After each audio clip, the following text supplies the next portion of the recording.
দেখেন একটি চায়না ভাই, দেখেন একটি তরমুজ দিয়ে কি একটা সুন্দর একটা জিনিস বানিয়েছে, অনেক সুন্দর দেখতে।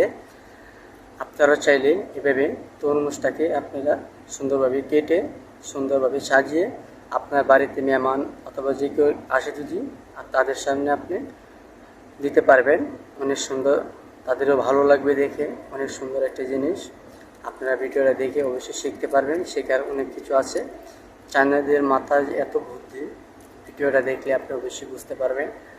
তারা যে কোনো জিনিস ধরলে কিন্তু সফলতা করে ছাড়েন। আপনার ভিডিওটা শেষ পর্যন্ত দেখেন।